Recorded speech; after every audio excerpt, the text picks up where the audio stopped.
अल्लाह रब्बुल इज्जत ने जब दूसरी आयत करीमा नाजिल फरमाई, कुल्लु नफ्सिन जायक़तुल मौत, हर नफ्स को मौत का मजा चखना है।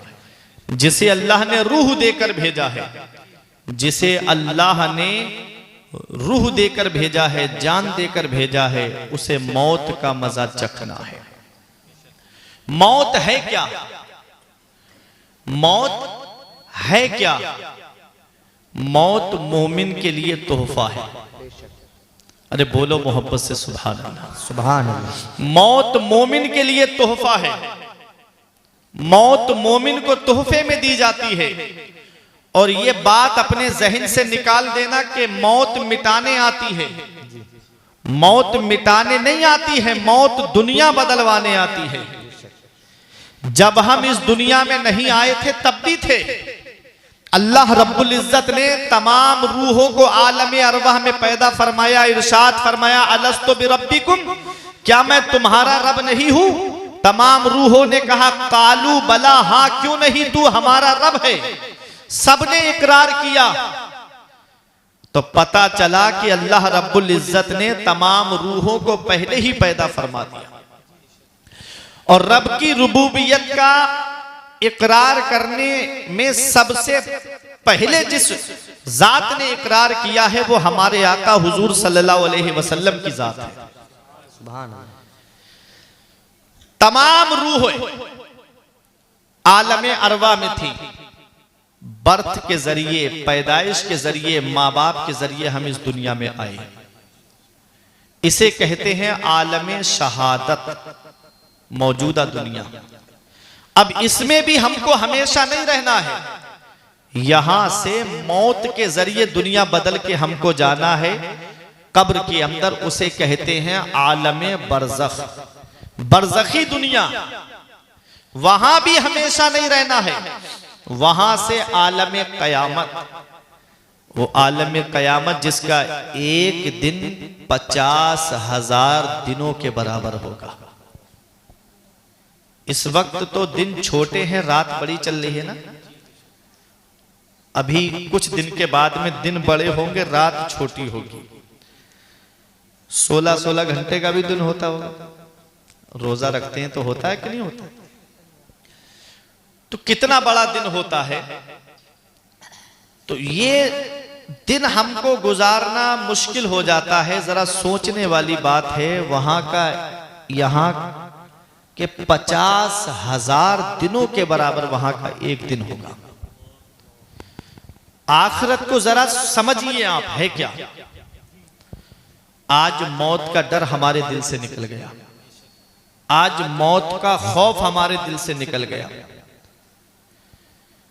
मौत, मेरे आका फरमाते हैं, ख्वाहिशों और लज्जतों को तोड़ने वाली चीज का कसरत से जिक्र किया करो। हजरत आयशा सिद्दीक़ा रजी अल्लाह ताला अन्हा उम्मुल मोमिनीन ने अर्ज किया, या रसूल अल्लाह, ख्वाहिशों और लज्जतों को तोड़ने वाली चीज क्या है? नबी फरमाते हैं, वहियल मौत, वो मौत है। मौत को कसरत से याद किया करो। मेरे आका हुजूर सल्लल्लाहु ताला अलैहि वसल्लम जब आखिरी अय्याम थे, मेरे आका इस दुनिया जाहिरी से तशरीफ ले जाने वाले थे। मौत के वक्त कितनी तकलीफ होती है वो देखो। हजरत आयशा सिद्दीक़ा बयान करती हैं कि एक कटोरे में पानी रखा हुआ था और आका अपने दस्ते मुबारक को उस पानी के अंदर डालकर अपने चेहरे अनवर पर पानी के हाथ को फेरते और कहते, अल्लाह मेरी नज़ा में आसानी फरमा, हे अल्लाह मेरी नज़ा में आसानी फरमा। बेशक मौला, मौत के वक्त बड़ी तकलीफ होती है। ये कौन कह रहा है? ये पैगंबर इस्लाम फरमा रहे हैं, जिनके सदक़े में मौत को पैदा किया गया, जिनके सदक़े में सारी कायनात को पैदा किया गया, जिनके सदक़े में सारी जमीन, सारे आसमानों को पैदा किया गया। मेरे आका हुजूर सल्लल्लाहु अलैहि वसल्लम पानी में दस्ते मुबारक डाल करके अपने चेहरे अनवर पर हाथ को फेरते जाते और कहते, मौला मेरी नज़ा में आसानी फरमा। बेशक मौत के वक्त बड़ी तकलीफ होती है। हजरत इब्राहीम खलीलुल्लाह से अल्लाह रब्बुल इज्जत ने फरमाया, मेरे खलील तुमने मौत को कैसा पाया? तो हजरत इब्राहीम खलीलुल्लाह ने अर्ज किया, मौला बड़ी तकलीफ होती है मौत के वक्त। तो रब ने फरमाया सबसे आसान मौत अता फरमाई थी मैंने। बताओ, ये पैगंबर है। आज हमारे पास तो कोई ऐसी नेकी नजर नहीं आती सीना तान के कहें ये नेकी जन्नत में लेके जाएगी, फिर भी मौत का डर हमारे दिल से निकल गया, फिर भी मौत का खौफ हमारे दिल से निकल गया।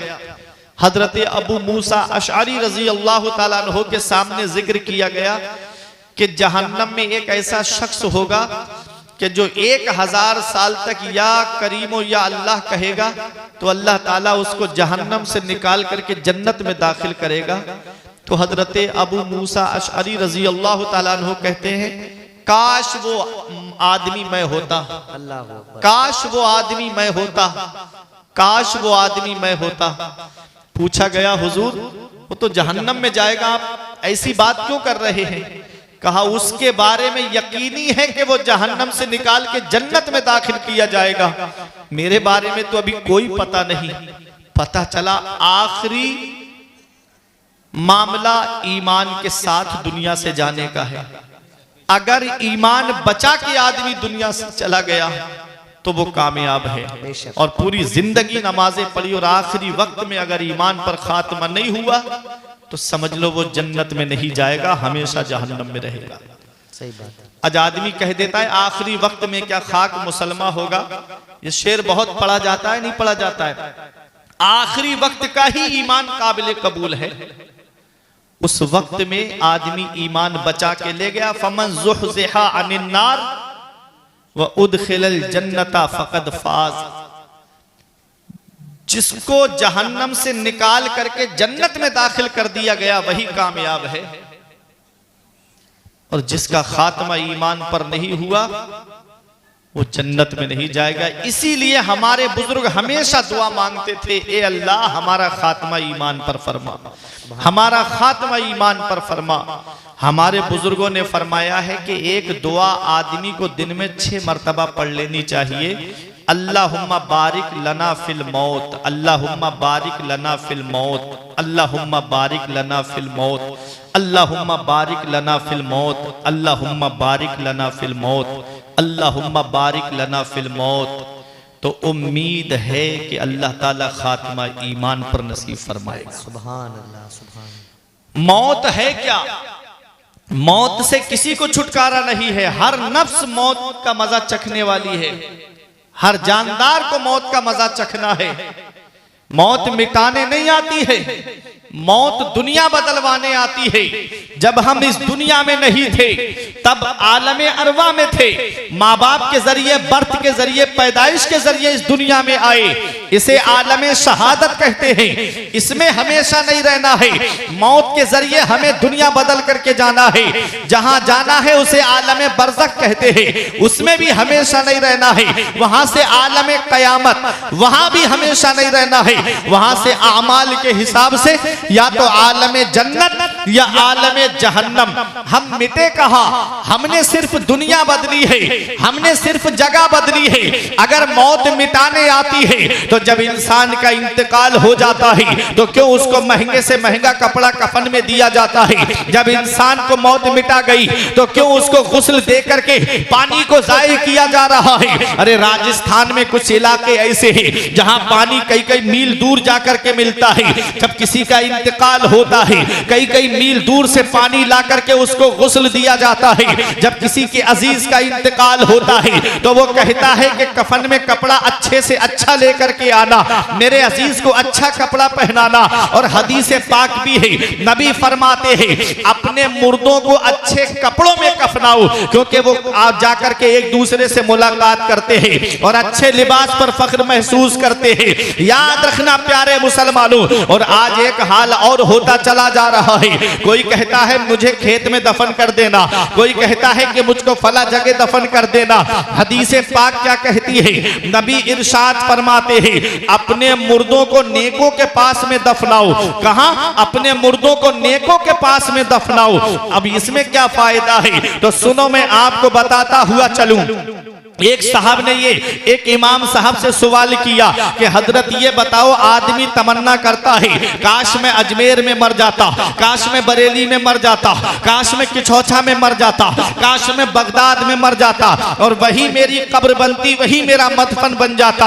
अब गौसे आजम तो अपनी कब्र में होंगे, गरीब नवाज तो अपनी कब्र में होंगे, आला हजरत तो अपनी कब्र में होंगे, मखदूम पाक तो अपनी कब्र में होंगे, अरे शाहजी मियाँ तो अपनी कब्र में होंगे, हुजूर सदरुल फाजिल तो अपनी कब्र में होंगे। इसको क्या फायदा मिलेगा? ये अपनी कब्र में अपने आमाल के हिसाब से जजा और सजा पा रहा होगा, वो अपने आमाल के हिसाब से जजा पा रहे होंगे, तो इसको क्या फायदा मिला? इमाम साहब खामोश हो गए। जुमे की नमाज हुई, जुमे की नमाज के बाद में आप बैठे थे, एक आदमी उनकी हवा करने लगा, गर्मी का मौसम था। अब आपने बुलाया, वो सवाल करने वाला कहाँ है? सवाल करने वाला आया, कहा हजरत मैंने सवाल किया था। फरमाया क्या सवाल था? सवाल दोहराओ। उसने अपना सवाल दोहराया कि आदमी ये जो तमन्नाएं कर रहा है कि मेरा मदफन बरेली में बन जाता, मेरा मदफन कलियर में बन जाता, मेरा मदफन अजमेर में बन जाता, मेरा मदफन बगदाद में बन जाता, इससे उसको क्या फायदा मिलेगा? तो इमाम साहब फरमाते हैं इस वक्त हवा किसकी हो रही है? कहा हवा आपकी हो रही है। कहा लग किस किस को रही है? कहा जितने आपके इर्द गिर्द बैठे हैं सबको हवा लग रही है। फरमाया तेरी समझ में आ गया? बोला पूरी बात समझाइए। फरमाया हवा मेरी हो रही है, लग सबको रही है। अरे ये जो नबी ने फरमाया है अपने मुर्दों को नेकों के पास में दफनाओ, अगरचे वो गुनाहगार है, जब अल्लाह की रहमतें नेकों की कब्र पर नाजिल होंगी तो रहमत के छींटे आसपास की कब्रों पर भी पहुंच जाएंगे। नारे तकबीर, नारे रिसालत, मसलके आला हजरत, फैजाने आला हजरत अल्लामा फुरकान रजा साहिब किबला मंजरी जलसे ईसाले सवाब। माशाअल्लाह माशाअल्लाह माशाअल्लाह। तो समझे, नबी ने फरमाया अपने मुर्दों को नेकों के पास में दफनाओ, जो नेकों की कब्र है, परहेजगार लोग हैं, नमाजी लोग हैं, उनके पास में दफनाओ। जब अल्लाह की रहमतें उनकी कब्र पे नाजिल होंगी तो रहमत के छींटे आस पास जितनी कब्रें हैं उन पर भी पहुंच जाएंगे।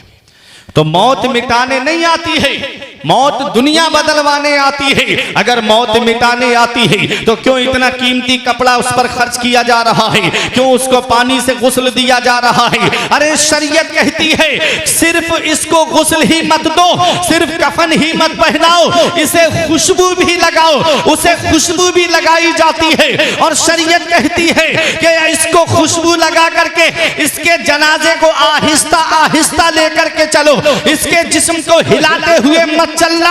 अल्लाह अकबर। वही इंसान है पूरी जिंदगी नमाज पढ़ता रहा, इमाम आगे था, फजर में नमाज पढ़ी, इमाम आगे था ये पीछे था, जोहर में नमाज पढ़ी, इमाम आगे था ये पीछे था, असर में नमाज पढ़ी, इमाम आगे था ये पीछे था, मगरिब में नमाज पढ़ी, इमाम आगे था ये पीछे था, इशा में नमाज पढ़ी, इमाम आगे था ये पीछे था। लेकिन आज क्या वजह है कि आज ये आगे है, इमाम पीछे है? आज ये आगे क्यों है?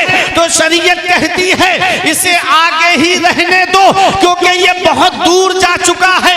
अभी थोड़ी देर में तुम तो इसे कब्र में दफन करके चले आओगे और ये अपनी कब्र के अंदर मदीने वाले मुस्तफा का दीदार करेगा, ये अपने आका का दीदार। नारे रिसालत, मसलके आला हजरत, फैजाने आला हजरत, जलसे ईसाले सवाब अल्लामा फुरकान रजा साहिब किबला मंजरी। माशाअल्लाह माशाअल्लाह। जवाब अरे बाबा बाबा बाबा, तुम तो अभी कब्र में दफन करके चले आओगे, मिट्टी डाल के वापस चले आओगे। ये अपनी आंखों से अपने नबी के चेहरे का दीदार करेगा। मौत मिटाने नहीं आती है। तोहफतुल मुमिन अल मौत, मोमिन को मौत तोहफे में दी जाती है, मुसलमान को मौत तोहफे में दी जाती है। और तोहफा अपने अजीज को दिया जाता है, तोहफा अपने प्यारे को दिया जाता है, जिससे मोहब्बत होती है तोहफा उसे दिया जाता है। अरे मौत कैसा हमारे लिए तोहफा है। नबी फरमाते हैं अल मौतो जसरुन यूसिलुल हबीबा इलल हबीब। मौत एक ऐसा पुल है जो एक महबूब को दूसरे महबूब से मिला देता कहता है पूरी जिंदगी नबी पे सलाम पढ़ते रहे, पूरी जिंदगी नबी पे दुरूद पढ़ते रहे, हमने नबी का दीदार नहीं किया। मौत ने हमारे ऊपर ये एहसान कर दिया कि जब मौत आई और हम कब्र में पहुंचे, हमको मदीने वाले मुस्तफा का दीदार हो गया। आला हजरत पुकार के कहते हैं कब्र में लहराएंगे ता हश्र चश्मे नूर के, कब्र में लहराएंगे ता हश्र चश्मे नूर के, जलवा फरमा होगी जब तलात रसूलुल्लाह की। कब्र में सरकार आए तो मैं कदमों पे गिरूं, जब फरिश्ते मुझे उठाएं तो मैं उनसे यूं कहूं, अब तो पाए नाज से मैं ऐ फरिश्तों क्यों उठूं, मर के आया हूं यहां इस दिल रुबा के वास्ते। हम तो कब्र में अपने आका का दीदार करने आए हैं, हम तो कब्र में अपने नबी का चेहरा देखने के लिए आए हैं। कब्र की नींद से उठना कोई आसान न था, हम तो महशर में उन्हें देखने आए हुए हैं, हम तो महशर में उन्हें देखने आए हुए हैं। तो ये मौत है, मौत मिटाने नहीं आती है, मौत दुनिया बदलवाने आती है। मोमिन के लिए दुनिया कैद खाना है और काफिरों के लिए जन्नत है, उनके लिए सब कुछ यही है, मरने के बाद इसका उल्टा है, फिर हमारे लिए जन्नत है, फिर उनके लिए जहन्नम है। नबी फरमाते हैं दुनिया में ऐसे रहो जैसे कि तुम मुसाफिर हो। कहीं सफर किया है आप लोगों ने? प्रधान जी ने सफर किए हैं पहले। सफर, जब आदमी सफर पे निकलता है तो क्या वो रास्ते में खेल कूद में भी लग जाता है, या उसे मंजिल दिखती है कि मुझे इतने वक्त अपने मंजिल पे पहुंचना है, या रास्ते में खेल तमाशे देखने में लग जाता है, उसके सामने मंजिल होती, मुझे मंजिल पे पहुंचना है। स्टेशन पे बैठा है बड़ा पैसे वाला आदमी, इतना पैसा है उस पर पूरी ट्रेन खरीद सकता है, स्टेशन खरीद सकता है।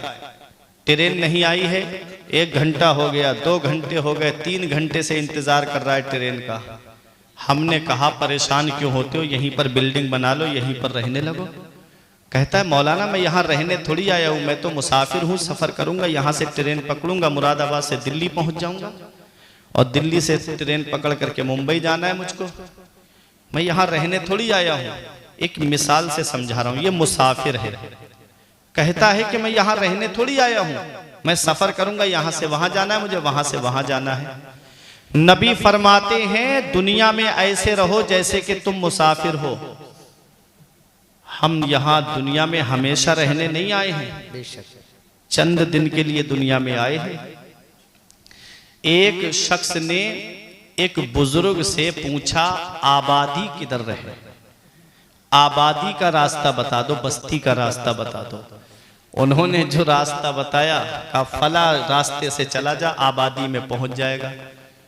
वो गया तो कब्रिस्तान में पहुंच गया, और जब कब्रिस्तान पहुंचा तो बहुत गुस्से में वापस आया, उन बुजुर्ग के एक थप्पड़ रसीद कर दिया। अल्लाह अकबर। कहा तुम मुझे बेवकूफ बनाते हो, मैंने तुमसे आबादी का रास्ता पूछा, तुमने मुझे कब्रिस्तान भेज दिया। आपने फरमाया आबादी कहते किसको है, आबादी किसे कहते हैं? आबादी उसे कहते हैं जहां के रहने वाले कहीं जाए नहीं। जिसे तू आबादी कहता है, बता तेरे घर में तुझसे पहले कौन रहता था? कहा मेरे बाप रहते थे। कहा उनसे पहले? कहा उनके बाप रहते थे। कहा उनसे पहले? कहा उनके बाप रहते थे। कहा तो ये आबादी कहाँ हुई? ये तो मुसाफिर खाना हुआ। अरे आबादी वही है असल आबादी कब्रिस्तान की, जहां के रहने वाले कहीं जाते नहीं हैं। असल आबादी वही है। आज उसी आबादी को हम भूल गए। हमने जान दे दे के तुझे आबाद किया है शहर खमूशा, लेकिन तेरे शहर की वीरानी नहीं जाती, लेकिन तेरे शहर की वीरानी नहीं जाती। याद रखो, उस कब्रिस्तान को देख लिया करो, एक चक्कर लगा लिया करो। वहां तुमसे ज्यादा दौलत वाले लेते हैं, वहां तुमसे ज्यादा पैसे वाले लेते हैं, वहां तुमसे ज्यादा सरमाए वाले लेते हैं। नौजवानों, कब्रिस्तान ऐसे जवानों से भरा पड़ा है जो कहते थे मौलाना साहब अगले जुमे से नमाज पढ़ने आएंगे।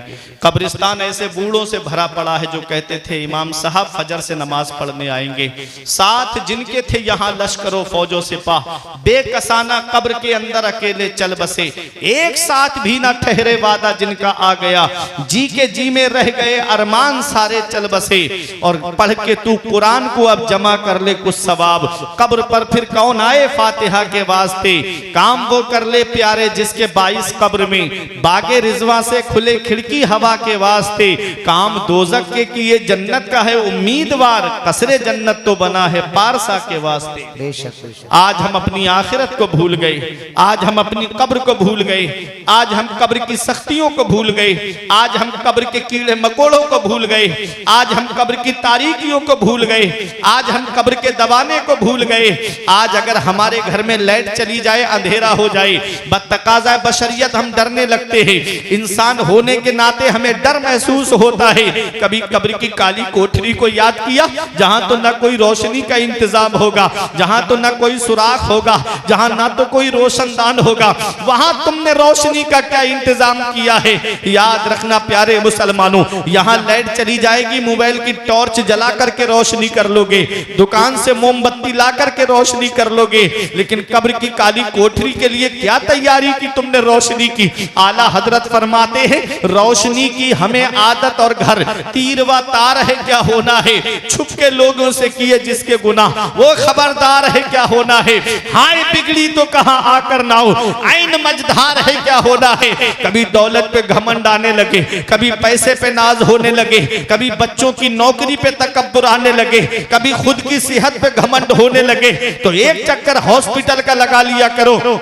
वहां देखो कितने लोग ऐसे तुम्हें मिलेंगे कि किसी के हार्ट का इलाज चल रहा है, किसी के शुगर का इलाज चल रहा है, किसी के कैंसर का इलाज चल रहा है, किसी के जिस्म का इलाज चल रहा है। अल्लाह अकबर, अल्लाह ने तुमको जिस्म सलामत दिया है, अल्लाह ने तुमको पैर सलामत दिए हैं, अल्लाह ने तुमको आंखें सलामत अता फरमाई है, अल्लाह ने तुमको हार्ट सलामत दिया है, अल्लाह ने तुमको बेशुमार नेमतों से नवाजा है।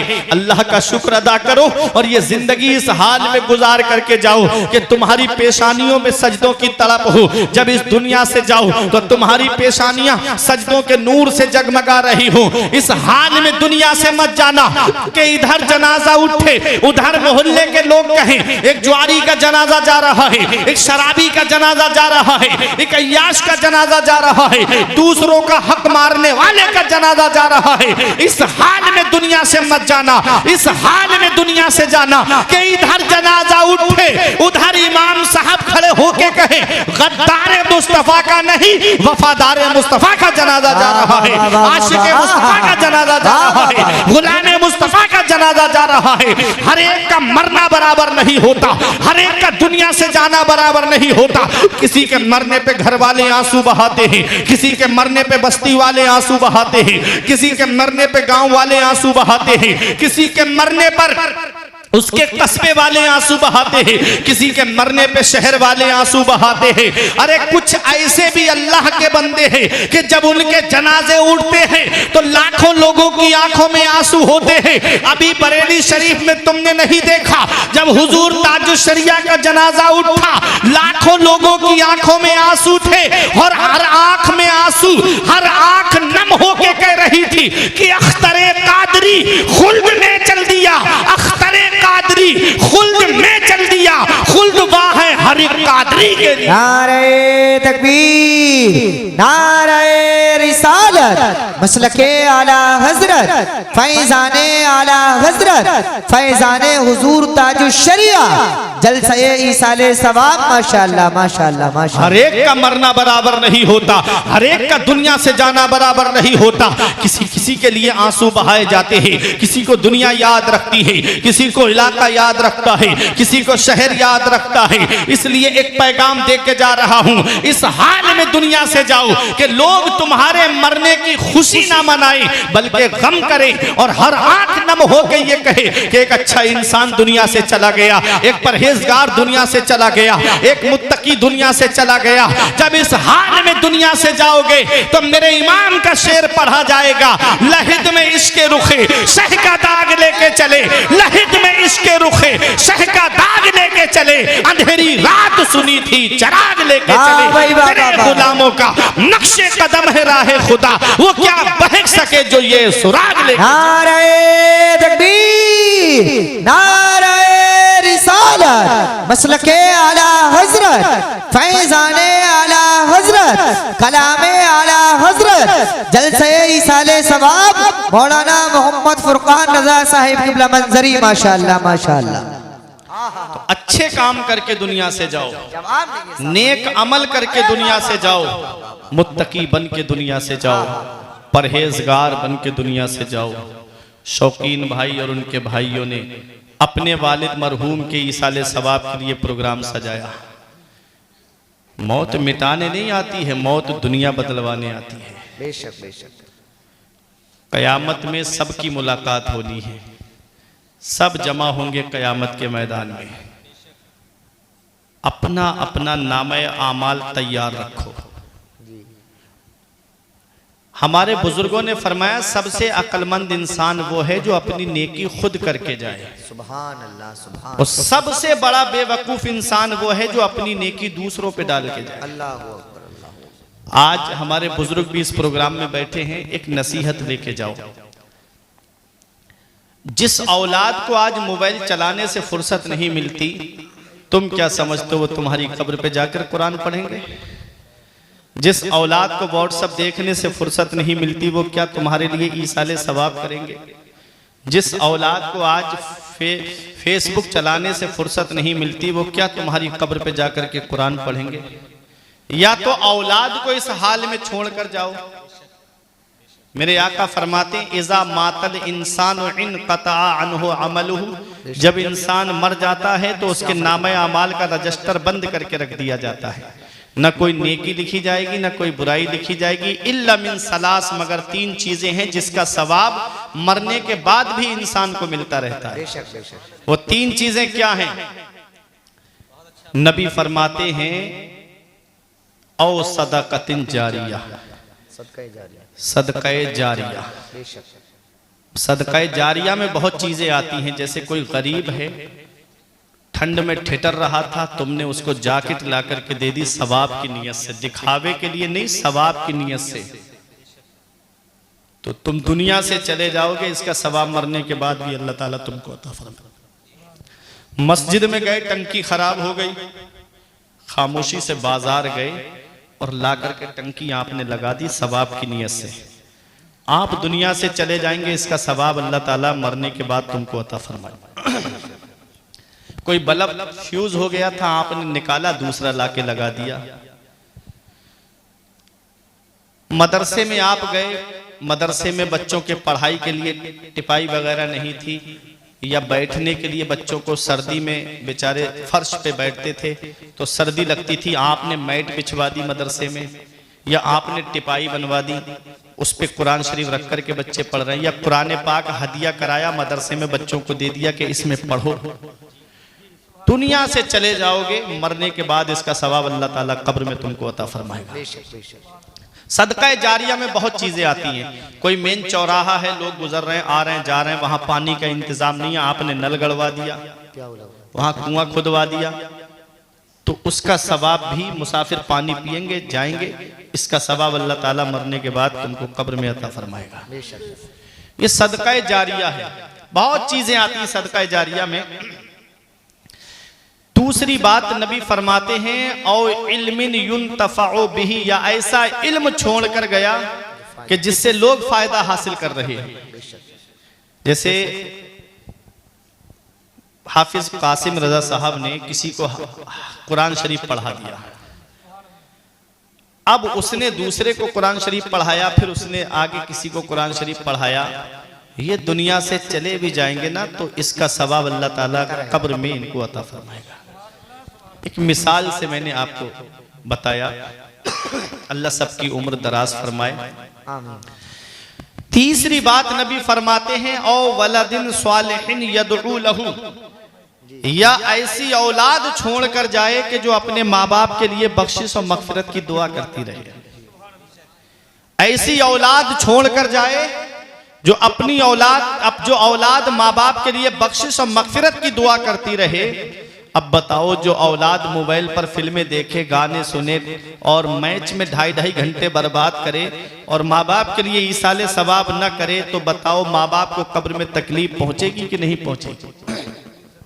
या तो इस हाल में अपनी औलाद को बना करके जाओ। एक पैगाम दे रहा हूं भजनपुर सैफनी वालों, दिल की तख्ती पे लिख लेना, मौत का कोई भरोसा नहीं है। हर एक की तकदीर अल्लाह ने लिखी है, चाहे वो आलिम हो, चाहे हाफिज हो, चाहे डॉक्टर हो, चाहे इंजीनियर हो, चाहे प्रोफेसर हो। अल्लाह ने तुमको 4 बेटे दिए हैं, तो उनमें से एक बेटे को आलिम जरूर बना देना या हाफिज जरूर बना देना। कहीं ऐसा ना हो कि अगर तुमने आलिम या हाफिज नहीं बनाया तो कोई हॉस्पिटल में रहेगा, कोई इंजीनियर बन के अपने ऑफिस में रहेगा, कोई अपने कॉलेज में रहेगा। तुम्हारे लिए ईसाले सवाब कौन करेगा? अगर तुमने किसी एक बेटे को भी आलिम या हाफिज बना दिया, इधर जनाजा रखा होगा तो वह बंटवारे की लड़ाई नहीं करेगा, बल्कि सरहाने बैठ करके कुरान की तिलावत करता हुआ नजर आएगा, सरहाने बैठ करके सूरह यासीन शरीफ पढ़ता हुआ नजर आएगा। जब उधर जनाजा उठेगा तो वह दूर खड़ा नहीं होगा, बल्कि मुसल्ले पे खड़े होकर के नमाज जनाजा पढ़ाता हुआ नजर आएगा, कब्र पे अजान पढ़ता हुआ नजर आएगा, और सब घर पर वापस चले आएंगे। वो कब्र के सरहाने खड़ा होकर के सूरह बकरा की इब्तिदाई आयतें तिलावत करता हुआ नजर आएगा। वो दुआ जमीन के ऊपर करेगा, अल्लाह उसके माँ बाप को जमीन के नीचे बख्श देगा। सुभान अल्लाह, नारे तकबीर, नारे रिसालत। अपनी औलाद को दीनी तालीम सिखाओ, अपनी औलाद को मदरसों का रुख कराओ, अपनी औलाद को अपनी मस्जिद के इमामों के पास तालीम हासिल करने के लिए भेजो। कहीं ऐसा ना हो कि कोई कुरान पढ़ने वाला तक नसीब ना हो, कहीं ऐसा ना हो कि कोई इसाले सवाब करने वाला तक नसीब ना हो। पैगंबर इस्लाम फरमाते हैं, फल मय्यतु फिल कब्र इल्ला कल गरीकिल मुतगव्विस यंतज़िरु दावतन तलहकुहु मिन अबिन व उम्मिन व अखिन व सदीकिन।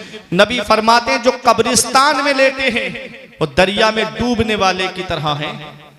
कोई दरिया में डूब रहा हो तो वो देखता है कि कोई मुझे हाथ दे के सहारा दे के बाहर निकाल लेता।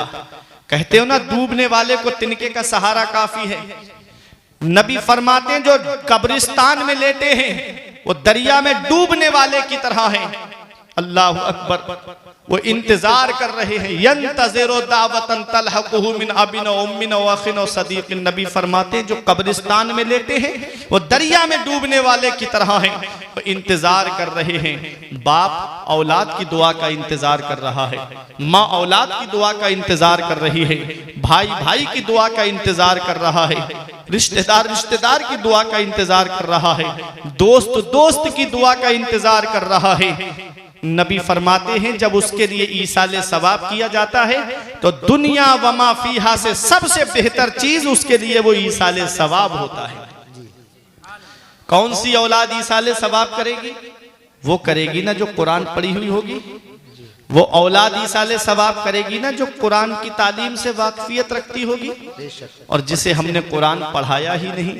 इमाम गजाली फरमाते हैं कि जिस औलाद को कुरान नहीं पढ़ाया, ऐसी औलाद अपने बाप को कयामत में खींच के लाएगी रब की बारगाह में, कहेगी, मौला मेरा बाप मुझे नंगा रखता ये गवारा था, मेरा बाप मुझे भूखा रखता ये गवारा था, इसने मुझे कुरान की तालीम नहीं दिलाई, जिसकी वजह से मैं जायज़ और नाजायज़, हलाल और हराम में फ़र्क नहीं कर पाया। आज मैं जहन्नम में जा रहा हूँ तो तनहा नहीं जाऊंगा, अपने बाप को अपने साथ में जहन्नम लेके जाऊंगा। दौलत औलाद के लिए जमा करके चले गए, बिल्डिंग औलाद के लिए बना करके चले गए, प्रॉपर्टी औलाद के लिए जमा करके चले गए, सरमाया औलाद के लिए जमा करके चले गए, और कुरान नहीं पढ़ाया अपनी औलाद को, वही औलाद जहन्नम में ले जाने का जरिया बन गई। ऐ भजनपुर वालों, दुनिया चंद दिन की है, अपनी औलाद को कुरान पढ़ाओ, अपनी औलाद को दीनी तालीम हासिल कराओ, अपनी औलाद को कुरान और हदीस की तालीम दिलाओ, फिर उसके बाद चाहे डॉक्टर बनाओ चाहे इंजीनियर बनाओ। जब कुरान और हदीस की तालीम उसके सीने में होगी तो वो डॉक्टर भी बनेगा, तो वो डॉक्टर नहीं बनेगा जो मेडिकलों से कमीशन खाता हुआ नजर आए। अगर वो डॉक्टर भी बनेगा ना, कुरान और हदीस की तालीम जिसके सीने में होगी, तो वो डॉक्टर बनेगा जो गरीबों की भी मदद करता हुआ नजर आए। इसलिए कुरान और हदीस की तालीम अपनी औलाद को दिलाओ, ताकि जब दुनिया से जाना हो। पैगंबर इस्लाम ने भी फरमाया अद्दिबू औलादकुम अला सलासे खिसाल, अपनी औलाद को 3 बातें सिखाओ। हुब्बे नबीकुम, उनके दिल में नबी की मोहब्बत डाल दो। वह हुब्बे अहले बैती, और नबी फरमाते हैं उनके दिल में मेरे अहले बैत की मोहब्बत डाल दो। और तीसरी बात नबी ने फरमाई व किरातिल कुरान, और अपनी औलाद को कुरान पढ़ना सिखाओ। अपनी औलाद को कुरान पढ़ना सिखाओ। तो कुरान पढ़ना सिखाओगे कि नहीं सिखाओगे अपनी औलाद को? अपने बच्चों को मदरसा भेजो। छोटे छोटे बच्चे अल्लाह अकबर जब सीने से यस्सरनल कुरान लगा करके जब मस्जिद की तरफ या मदरसे की तरफ पढ़ने जाते हैं, मैंने एक हदीस पाक में पढ़ा कि जब गुनाह ज्यादा होने लगते हैं, जब अय्याशियां मक्कारियां जिना ज्यादा होने लगता है, तो अल्लाह फरिश्तों को हुक्म देता है इस बस्ती को तबाह कर दो, इस पे अजाब नाजिल करो। फरिश्ते अजाब लेकर आ रहे होते हैं। सुबह को फजर के बाद छोटे छोटे बच्चे सीने से कोई कायदा बगदादी, कोई यस्सरनल कुरान, कोई अम्मा का पारा, कोई अलिफ लाम मीम का पारा, कोई कुरान शरीफ सीने से लगा के मस्जिद की तरफ मदरसे की तरफ पढ़ने जाता है। रब फरमाता है फरिश्तों वापस आ जाओ। फरिश्ते अर्ज करते हैं मौला अभी तू अजाब देने के लिए फरमा रहा था, हमको भेज रहा था, अब वापस बुला रहा है। रब फरमाता मेरी रहमत को यह गवारा नहीं कि जिस बस्ती में मेरा नाम लिया जाए मैं उस बस्ती को अजाब दूं। छोटे छोटे बच्चों की वजह से अजाब उठा लिया जाता है। इसलिए मेरे अजीजों अपने बच्चों को कुरान की तालीम दिलाओ, अपने बच्चों को हदीस की तालीम दिलाओ, अपने बच्चों को दीनी तालीम दिलाओ। दूर करना है अंधेरा, इल्म हासिल कीजिए। चाहिए तुमको सवेरा, इल्म हासिल कीजिए। कान भी है आंख भी है पर बिना इल्म हुनर, आदमी है अंधा बहरा, इल्म हासिल कीजिए। बख्शिश की राह मोमिनो आसान बना लो, अपने लिए निजात का सामान बना लो। दुनिया की किताबों पे नजर बाद में रखना, बच्चों को पहले हाफिजे कुरान बना। सुभान अल्लाह, सुभान अल्लाह। बच्चों को पहले हाफिजे कुरान बना लो। तो माँ बाप दुनिया से चले जाएं तो माँ बाप का हक औलाद के ऊपर क्या रह जाता है। एक अंसारी सहाबी आए मेरे आका की बारगाह में, अर्ज किया या रसूल अल्लाह माँ बाप दुनिया से इंतकाल कर जाएं तो क्या उनके हक औलाद पे बाकी रह जाते हैं? नबी फरमाते हैं नाम अरबातुन, हाँ 4 हक हैं जो औलाद पर बाकी रहते हैं। कितने? 4 हक हैं, और बाकी हक जो हैं वो इन्हीं 4 के जिम्न में आते हैं।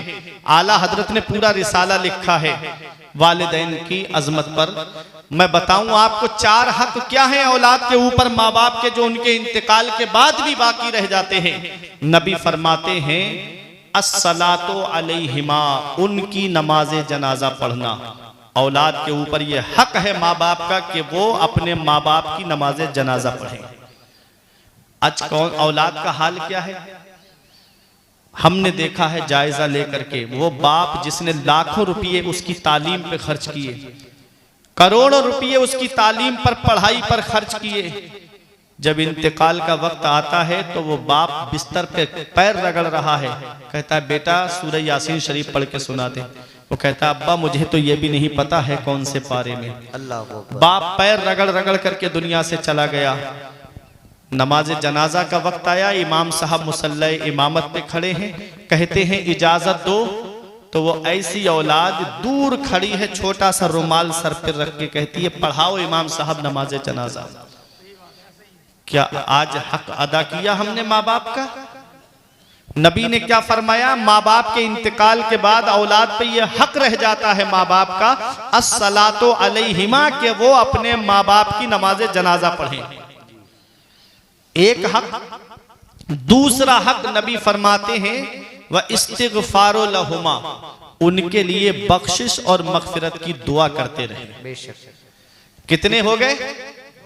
बात मेरी समझ में आ रही है आप लोगों की? 2 हक हो गए माँ बाप के जो इनके इंतकाल के बाद भी औलाद पर बाकी रहते हैं। तीसरा हक नबी फरमाते हैं कि जो माँ बाप ने कोई अहद किया था, कोई वादा किया था और वो पूरा न कर सके, उनका इंतकाल हो गया, तो औलाद के ऊपर ये हक है माँ बाप का कि वो अपने माँ बाप के उस वादे को पूरा करें। नबी फरमाते हैं माँ बाप की जिनसे दोस्ती थी या रिश्तेदारी थी, उनके इंतकाल के बाद में उस दोस्ती को, उस रिश्तेदारी को ख़त्म ना किया जाए, बल्कि औलाद पर उनका ये हक रह जाता है कि वो उनके इंतकाल के बाद में उस रिश्ते को कायम रखे। माँ बाप की वजह से, बाप की वजह से जो रिश्ता कायम है, जैसे चचा हैं, ताऊ हैं, फूफी हैं, ये बाप की तरफ से जो रिश्ता आता है, इस रिश्ते को खत्म ना करें। अगर बाप का इंतकाल हो गया है, औलाद पर यह हक है बाप का कि वो इस रिश्ते को निभाते रहे।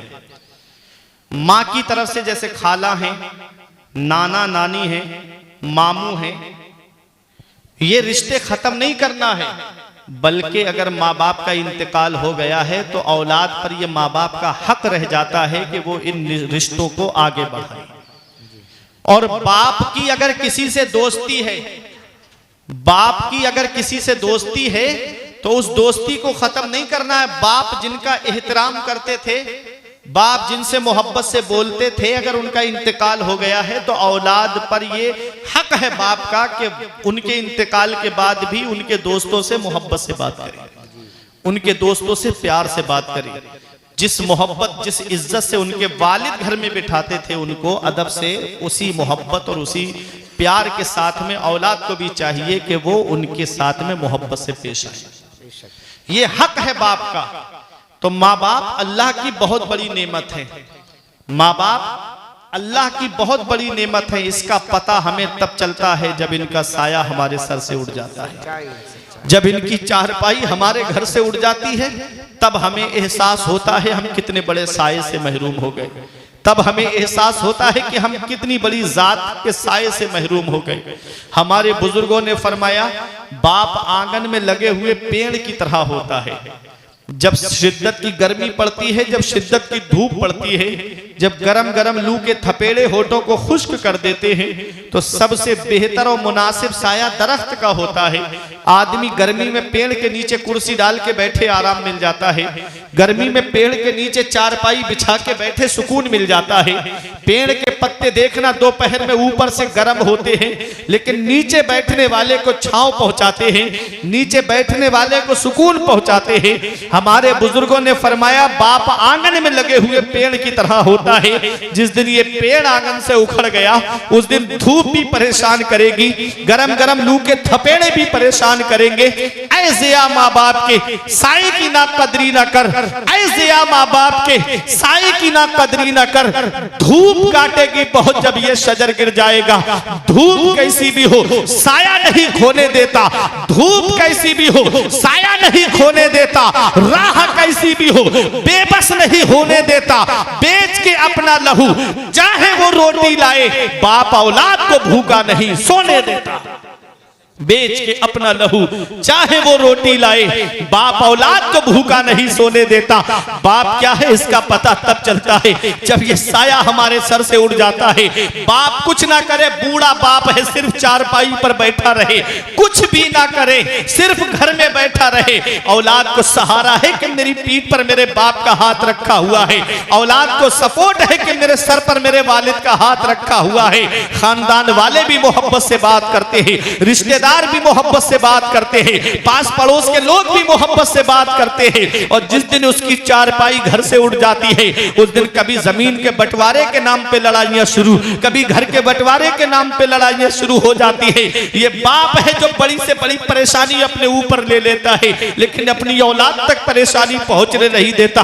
आज वही बाप बूढ़ा हो जाता है, हम उसका बिस्तर घर से बाहर कर देते हैं। आज वही माँ बूढ़ी हो जाती है, हम उसकी चारपाई घर से बाहर कर देते हैं। हम कौन सा मुंह लेके अपने आका की बारगाह में जाएंगे, हम कौन सा चेहरा लेकर अपने आका की बारगाह में जाएंगे।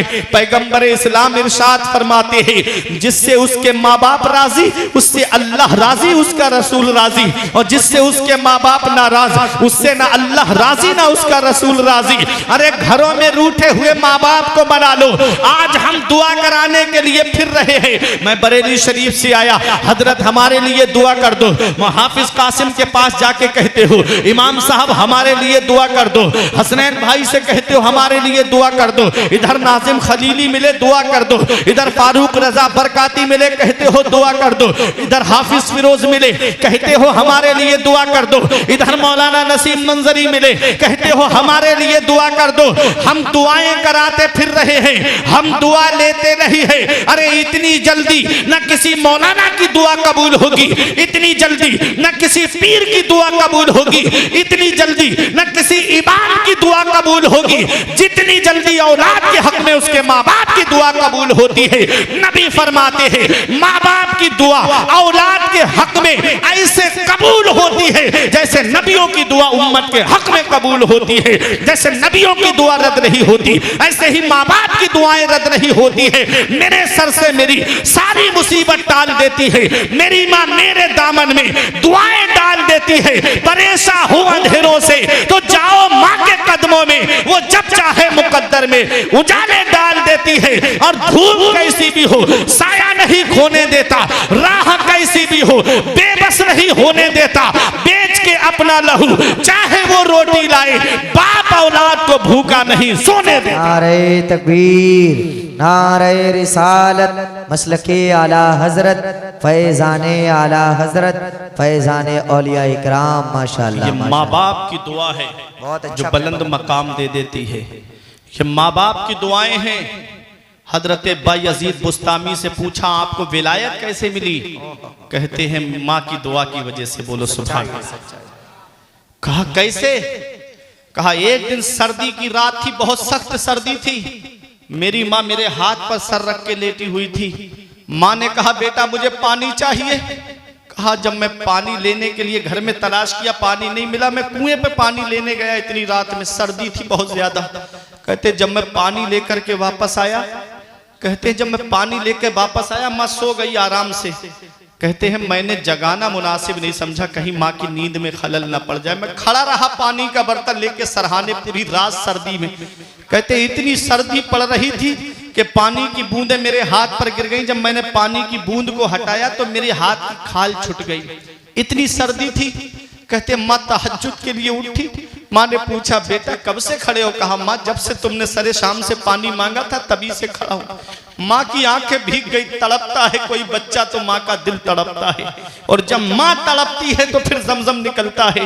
माँ की आंखें भीग गई, मुसल्ला बिछाया, मेरे मौला मेरे बेटे बायजीद को विलायत में आला मकाम अता फरमा दे, मेरे बेटे को मौला तू अपना वली बना ले। बायजीद बुस्तामी कहते हैं कि अल्लाह ने मुझे माँ की दुआ की वजह से विलायत अता फरमा दी। ये माँ की दुआ है, अल्लाह बुलंद मकाम दे देता है, अल्लाह बुलंद रुतबा देता है। आपने हजरत उवैसे करनी का नाम सुना होगा, जानते हो हजरत उवैसे करनी को? शबे बारात में जिनका नाम से हलवा खाते हो आप। कौन है उवैसे करनी?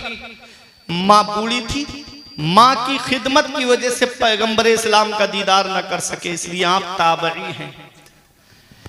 कौन हजरत उवैसे करनी है? अल्लाह अकबर। पैगंबर इस्लाम इरशाद फरमाते हैं कि उवैस को जन्नत के दरवाजे पर रोक दिया जाएगा। जन्नत के दरवाजे पे उवैसे करनी को रोक दिया जाएगा कि उवैस तन्हा मत जाओ,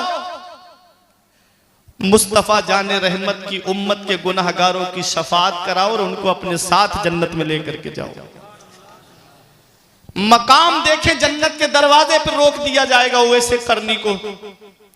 मेरे आका हजरत उमर फारूक आजम से फरमाते उमर उवैस को तलाश करना, और जब उवैस तुम्हें मिल जाए तो उनसे जो है दुआ कराना अपने लिए। हजरत उमर फारूक आजम का जब दौरे खिलाफत आता है तो हज के मौके पे तमाम हाजी जमा थे। आपने फरमाया तमाम हाजी बू कुबैस पहाड़ी के नीचे जमा हो जाएं। अब अमीरुल मोमिनीन का हुक्म था। हाजी ये सोच रहे थे कि आज सबको क्यों बुलाया अमीरुल मोमिनीन ने, पता नहीं क्या मामला है। जब सब जमा हो गए हजरत उमर फारूक आजम आए और फरमाया सब लोग बैठ जाएं। सब बैठ गए। फरमाया वो खड़े हो जाएं जो यमन से आए हैं। अब यमन के हाजी परेशान के पता नहीं हमसे क्या हो गया कि अमीरुल मोमिनीन हमको खड़ा कर रहे हैं। लोग खड़े हो गए, फरमाया यमन से आए हो? यमन में एक जगह है कर्न, जहां के रहने वाले थे हजरत उवैस कर्नी। कहा यमन से आए हो? कहा हाँ। कहा अब यमन से जो आए हैं वो बैठ जाएं और यमन में जो एक जगह है कर्न, वहां के हाजी खड़े हो जाएं। अब सब बैठ गए। एक बूढ़ा शख्स खड़ा होता है, कहा मैं कर्न में रहता हूं। हजरत उमर फारूक आजम अमीरुल मोमिनीन ने पूछा तुम कर्न में रहते हो, क्या उवैस बिन आमिर को जानते हो? क्या उवैस कर्नी को जानते हो? तो उस बूढ़े ने कहा कि हाँ मेरा एक भतीजा है, लेकिन वो तो पागल है, वो तो दीवाना है, आप उसके बारे में क्यों पूछेंगे?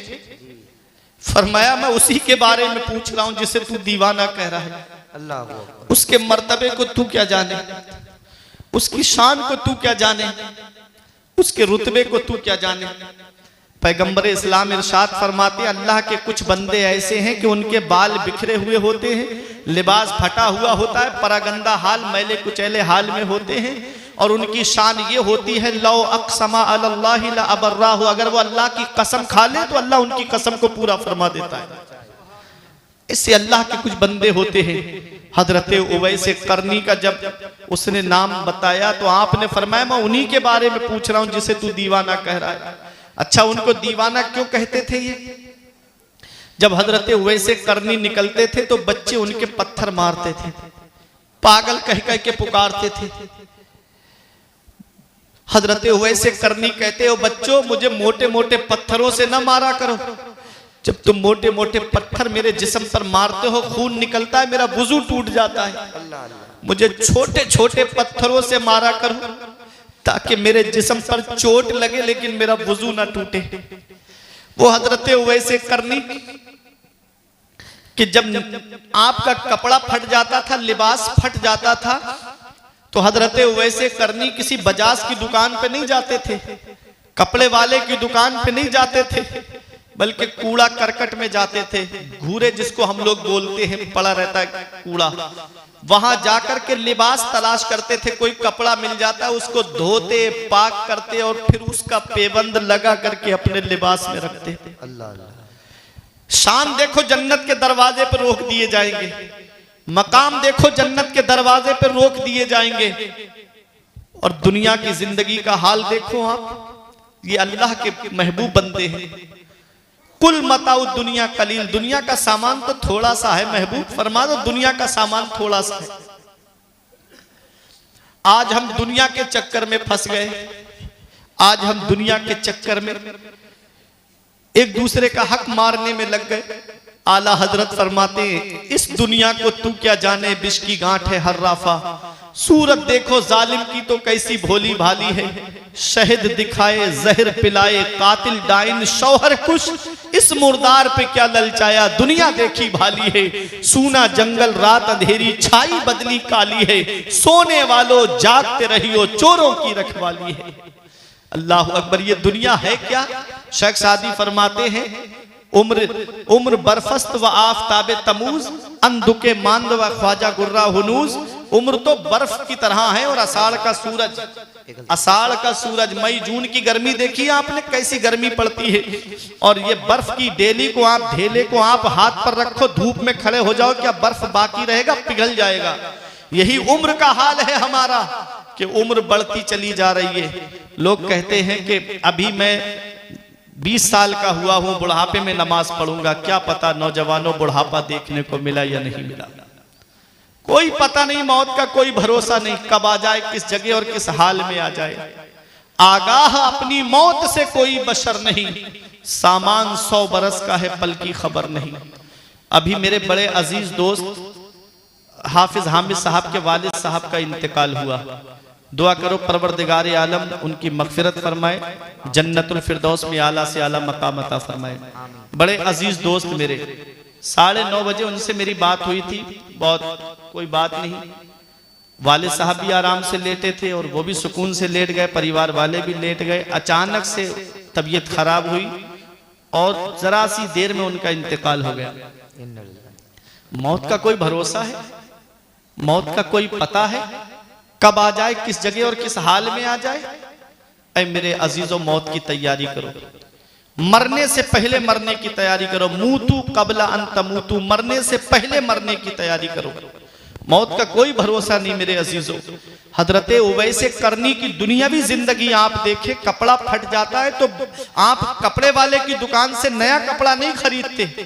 अल्लाह अकबर, घूड़ा कूड़ा करकट की जगह पे जाकर के कोई कपड़ा मिल जाता है, उसे पाक करते और उसको ला करके अपने लिबास में पेबंद लगा लेते। भूख लगती, जब भूख ज्यादा बेचैन कर देती तब आप तालाब की तरफ जाते थे। लोग सब्जी धो करके अपनी सब्जी बेचने के लिए बाजार ले जाते थे, तो जो पत्ते रह जाते थे वहां पर उन पत्तों को खा करके गुजारा करते थे। मकाम जन्नत के दरवाजे पर रोक दिए जाएंगे। अल्लाह अकबर, शान देखें, अजमत देखें। रब फरमाएगा अकेले मत जाओ उवैस, अपने आका की गुनहगार उम्मत की शफात करो और उसको अपने साथ जन्नत में लेकर के जाओ। और दुनिया का हाल देखें आप, खाने के लिए आप पत्ते खा करके गुजारा कर रहे हैं। खजूर की गुठली पे नमक लगाते, उस नमक को चूस करके पानी पी करके गुजारा करते हैं। अल्लाह अकबर, वो है हजरत उवैस करनी। जब निकलते गली में तो कुत्ते भौंकते थे आपके ऊपर, कभी कुत्तों को जवाब नहीं दिया, कभी कुत्तों को जवाब नहीं दिया। फारूक भाई, एक दिन उवैस करनी ने कुत्तों को जवाब दिया था। एक दिन कहा था, कुत्तों मेरे ऊपर भौंकते हो, मेरे ऊपर भौंकते हो। अगर कल कयामत के दिन मैं पुल सिरात पार कर गया तो मैं तुमसे बेहतर हूं, और अगर मैं पुल सिरात पार नहीं कर पाया कुत्तों, तो तुम मुझसे बेहतर हो। ये वो है जिनका जिक्र नबी की बारगाह में हो रहा है, जिनका चर्चा नबी की बारगाह में हो रहा है कि कर्न में मेरा एक दीवाना रहता है। मेरे आका फरमाते हैं, कर्न में मेरा एक आशिक रहता है, कर्न में मुझसे मोहब्बत करने वाला रहता है, जिसका नाम उवैस है। अल्लाह अकबर, ये शान, ये मकाम, ये अजमत। और कुत्तों से फरमा रहे हैं, कुत्तों मेरे ऊपर भौंक रहे हो, मुझ पर मत भौंको। अगर कल कयामत के दिन पुलसिरात में पार कर गया तो मैं तुमसे बेहतर हूं, और अगर मैं पुलसिरात पार नहीं कर पाया तो तुम मुझसे बेहतर हो। अल्लाह अकबर, ये है हजरत उवैस करनी। क्या शान है, क्या अजमत है, क्या मकाम है। अल्लाह अकबर, मकाम उवैस का क्या है हुजूर से पूछो, जो कहलवाते हैं उनसे दुआ के बारे में। अल्लाह अकबर, वो हजरत उवैस करनी अपनी माँ की खिदमत करते थे। अपनी माँ की खिदमत की वजह से पैगंबर इस्लाम का दीदार ना कर सके। लोगों, माँ बाप की दुआओं से अल्लाह बुलंद मकाम देता है, माँ बाप की दुआ से अल्लाह बुलंद रुतबे देता है, माँ बाप की दुआओं से अल्लाह बुलंद शाने अता फरमाता है। अगर माँ बाप जिंदा हैं तो उनकी कद्र कर लो, अगर माँ बाप हयात हैं तो उनकी खिदमत कर लो। जिस दिन माँ बाप का साया सर से उठ गया, उस दिन पता चलेगा हम कितने बड़े साये से महरूम हो गए। उस दिन एहसास होगा कि हम कितनी बड़ी नेमत से महरूम हो गए। इस वक्त के बारे में तो सोचा भी न था। बेटों से ज़ईफ़ी में हुई खत्म रसाई, घर बार तो बांट लिए शौक से फुरकान, हिस्से में किसी के मगर माँ नहीं आई। वक्त ठुकरा देगा एक दिन मेरी सारी ये कुर्बानियाँ, दामने उम्मीद में फ़कत नाकामियाँ रह जाएंगी। शादियों के बाद बेटे तो अलग हो जाएंगे, बाप के हाथों में फ़कत बैसाखियाँ रह जाएंगी। बुढ़ापा क्या, जवानी क्या, ये बचपन बांट लेते हैं। न होकर दिल में गुंजाइश तो आंगन बांट लेते हैं। नहीं मंजूर हिस्से में किसी बेटे को अपनी माँ, मगर आपस में बूढ़ी माँ के कंगन बांट लेते हैं, मगर आपस में बूढ़ी माँ के कंगन बांट लेते हैं। आका के वसीले से कभी तो नमाज से औलाद माँ ने मांगी थी बंदा नवाज से। अब्बा की आंख का जो चश्मा न ला सके, मैयत पे आ रहे हैं हवाई जहाज से। ये हाल है आज की औलाद का। दिया था अब्बा ने जो एक झूमर बेच डाला था, खुशी से अपने अरमानों का दफ्तर बेच डाला था। बुलंदी मिल गई तो भूल बैठे हैं वही बेटे, कभी जिनके लिए अम्मी ने जेवर बेच डाला था। बुलंदी मिल गई तो भूल बैठे हैं वही बेटे, कभी जिनके लिए अम्मी ने जेवर बेच डाला था। कुरान में रब फरमाता है दूसरे पारे में, सबसे बेहतर खर्चा वो है जो माँ बाप को दिया जाए। सबसे बेहतर खर्चा वो है जो माँ बाप को दिया जाए। 500 रुपए कमा के लाते हो, 100 रुपए माँ बाप को खर्चे के लिए दे दो। जो 400 रुपए तुम्हारे पास बचे, अल्लाह उसमें इतनी बरकतें अता फरमाएगा कि तुम्हारी नस्लें खाएंगी तब भी वो बरकत खत्म नहीं होगी। उसी घर में परेशानियां आती हैं जिस घर में माँ बाप एक एक पैसे के लिए परेशान रहते हैं, जिस घर में माँ बाप एक एक पैसे की दवाई के लिए दुखी रहते हैं। बाप दवाई के लिए परेशान है और बेटा अजमेर की बड़ी देग में पैसे डाल कर आ रहा है। इधर माँ बाप एक एक पैसे के लिए परेशान और बेटा नैनीताल की सैर करता नजर आ रहा है। इधर माँ बाप एक एक पैसे के लिए परेशान और बेटा है कि कश्मीर और शिमला मसूरी की सैर करता नजर आ रहा है। याद रखना प्यारे मुसलमानों, जिससे उसके माँ बाप राजी उससे अल्लाह राजी, उसका रसूल राजी। और जिससे उसके माँ बाप नाराज उससे ना अल्लाह राजी ना उसका रसूल राजी। कुल्लु नफ्सिन ज़ाइक़तुल मौत, हर नफ्स मौत का मजा चखने वाली है। रब फरमाता है कुरान में, हर नफ्स मौत का मजा चखने वाली है। इस आयत को मैंने पढ़ा, मौत से किसको रुस्तगारी है। आज इनकी तो कल हमारी बारी है। आगाह अपनी मौत से कोई बशर नहीं, सामान 100 बरस का है पल की खबर नहीं। जागना है जाग ले अफलाक के साए तले, हश्र तक सोना पड़ेगा खाक के साए तले। ये जिंदगी सवारी दिलशाद कीजिए, लम्हात जिंदगी के ना बर्बाद कीजिए। जब मकसद हयात इबादत खुदा की है, पढ़िए नमाज मस्जिदें आबाद कीजिए। सभी के सामने एक दिन जरूर आता है, ये हुस्न फानी है लेकिन गुरूर आता है। किसी क्रीम से पाउडर से कुछ नहीं होता, नमाज पढ़ने से चेहरे पे नूर आता है। किसी क्रीम से पाउडर से कुछ नहीं होता, नमाज पढ़ने से चेहरे पे नूर आता है। जिस्म फानी है, सजाने की जरूरत क्या है, हुस्न दुनिया को दिखाने की जरूरत क्या है। ऐसे आमाल करो कि रूह से खुशबू आए, इत्र कपड़ों पे लगाने की जरूरत क्या है। परवरदिगार आलम की बारगाह में दुआ है कि मेरे कुछ अर्ज करने में सबकत लिसानी की वजह से या बतकाज़ा बशरियत कोई गलती हो गई हो तो मौला मुझे माफ़ फरमाए। अस्तगफिरुल्लाह रब्बी मिन कुल्ले ज़ंबियों व अतूबु इलैहि। कलमा तय्यब पढ़े मेरे साथ मिलकर के, ला इलाहा इल्लल्लाहु मुहम्मदुर रसूलुल्लाह सल्लल्लाहु ताला अलैहि वसल्लम। परवरदिगार आलम की बारगाह में दुआ है कि मौला शराफत मरहूम साहब की कब्र में रहमत व अनवार की बारिश अता फरमाए, उनके गुनाह सगीरा व कबीरा को मुआफ़ फरमाए, उनके घर वालों को, उनकी औलाद को, उनके भाइयों को, तमाम रिश्तेदार अजीज़ व अकारिब को सब्र जमील अता फरमाए। सब्र जमील पर अजर अजीम अता फरमाए। रही कली तो फूल खिलेंगे, जिंदगी बाकी रही तो फिर मिलेंगे। अस्सलामु अलैकुम।